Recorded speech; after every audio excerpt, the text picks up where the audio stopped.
Yo tout le monde, c'est Seb. Ouais, ça fait un petit moment que vous m'avez pas entendu, pour de vrai ça fait bien 6 mois. Je vais pas vous baratiner. Les derniers mois jusqu'aux environs du mois de février, je n'avais plus le temps pour aller au cinéma, encore moins pour tourner mes critiques, ou même les monter.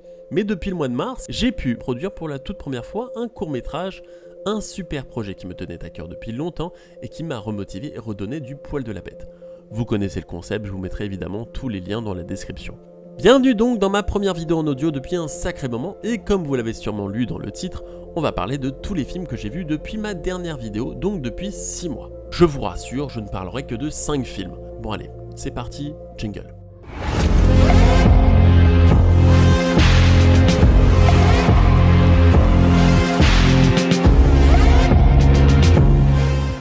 On va donc procéder par ordre chronologique. Le premier film dont je vais vous parler est bien sûr Aquaman, sorti dans les salles obscures en décembre 2018.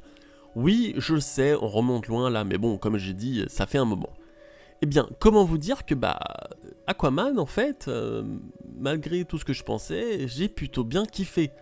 N'étant pas un grand fan du DC Universe, je dois bien avouer avoir vu Justice League quelques temps après Aquaman, et j'ai envie de dire heureusement, parce que honnêtement, ça m'aurait carrément dégoûté d'aller le voir avant.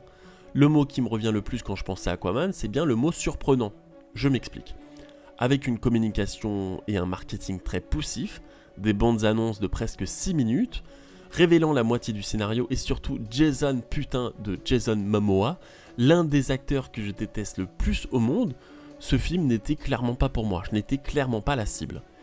Eh bien, comme j'ai dit, en fait, merde, je me suis carrément gouré au point que depuis ce film, j'apprécie très honnêtement le style Momoa. Niveau scénario, le film me plaît, bien fichu, bien tourné, enfin, c'est quand même du James Wan, je lui pardonne à peu près tout. Les effets spéciaux sont tantôt superbes et parfois à la limite d'un Sharknado, ce qui est quand même bien casse-couille. James Wan réalise un film unique sur les origines d'un super-héros, traversant des territoires fantastiques et épiques, mais en même temps ancré sur la famille et la découverte. Avec Aquaman, DC se rapproche des univers déjantés de certains films Marvel et adopte un style plus familial et plus drôle que ses prédécesseurs tout en ayant une identité propre.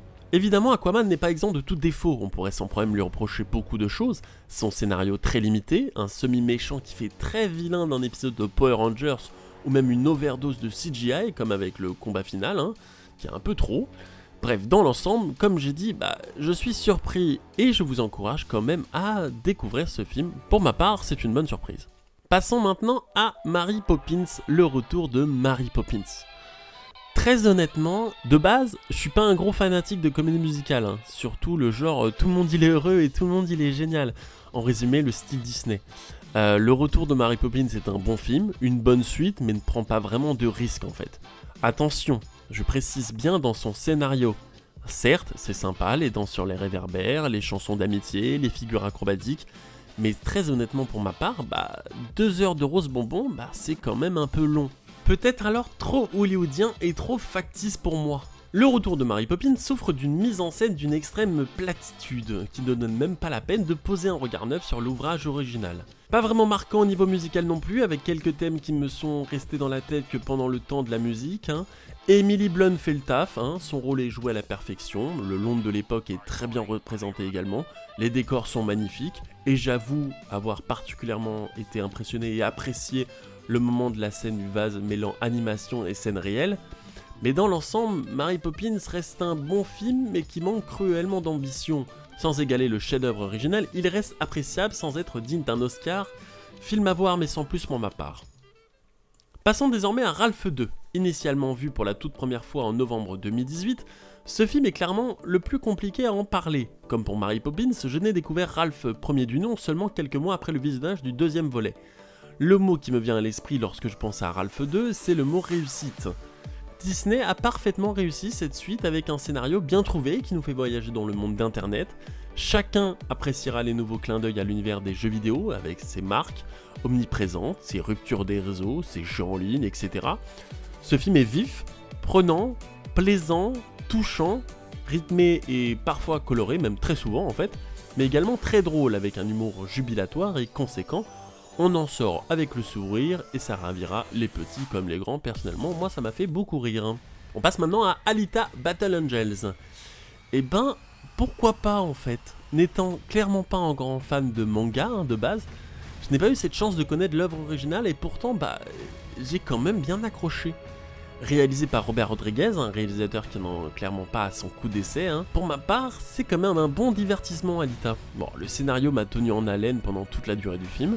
C'est un film hybride, étonnant aux nombreuses séquences incroyables et éblouissantes, entre romance impossible, émancipation et questionnement sur la nature propre de l'être. Incroyable également par ses effets spéciaux, mélange de prise de vue réelle et de motion capture. Côté des points négatifs, on regrettera parfois un scénario peut-être un peu trop téléphoné, des personnages avec une backstory un tantinet cliché et des longueurs de dialogue qui cassent parfois le rythme, qui fait tomber le film dans des travers de teen movie. Alita, un film à voir à coup sûr, mais qui ne marquera sans doute pas les esprits selon la sensibilité de chacun. On parle maintenant du film le plus récent de cette liste avec Captain Marvel. Alors je risque de perdre la moitié de mon audience sur cette phrase, mais en fait j'ai plutôt bien apprécié Captain Marvel. Je m'attendais pas particulièrement à ce film et je n'avais vu aucune bande-annonce, ce qui doit peut-être jouer en ma faveur, mais je trouve que Captain Marvel apporte une dose de fraîcheur dans ce Marvel Cinematic Universe. Alors je le dis haut et fort, en fait je me fous de Brie Larson, du féminisme et de tout ça ne m'importe peu, je ne parle que du film et de son aspect. On a le droit à la meilleure origin story, enfin je trouve, depuis bien longtemps, avec une histoire souvent très intéressante, un sens du fun directement tiré du cinéma des années 90, qui m'a rappelé un petit peu les films genre Die Hard, et surtout des thématiques passionnantes parfaitement traitées, sans oublier un casting excellent, avec le retour bien évidemment de Samuel L. Jackson. On rigole bien et on en prend plein les yeux pendant toute la durée du film, on se retrouve face à une héroïne puissante qui tape fort avant la sortie d'Avengers Endgame. Les effets spéciaux sont très souvent au rendez-vous malgré quelques scènes assez moches visuellement, comme quand Cara Danvers se transforme en Captain Marvel. Le rajeunissement de Nick Fury est très bien réalisé, par contre celui de Coulson est beaucoup moins convaincant par moments, ce qui est même assez moche même par moments. L'utilisation du chat m'a fait bien marrer, la première fois, je dis bien, et ça tombe assez vite dans le running gag, ce qui est vraiment dommage. Quelques faux raccords sont à notifier aussi, mais bon, rien de bien méchant. Et surtout, la performance d'actrice de Brie Larson qui fait très plaisir et qui donne de la crédibilité au personnage de Cara Danvers, alias Captain Marvel. La fin du film nous tease évidemment une suite, Marvel ne se priverait pas d'un tel filon. Alors mention spéciale pour la scène d'ouverture du Captain Marvel, pour tous les caméos de Stan Lee qui m'ont rappelé pas mal de souvenirs et ça c'était plutôt cool. Captain Marvel parvient à faire de son héroïne un modèle qu'on imagine sans mal inspirant pour une génération de jeunes filles. Bien mieux que le précédent film Ant-Man et la Guêpe, Captain Marvel marque les esprits sans être non plus le meilleur film du MCU.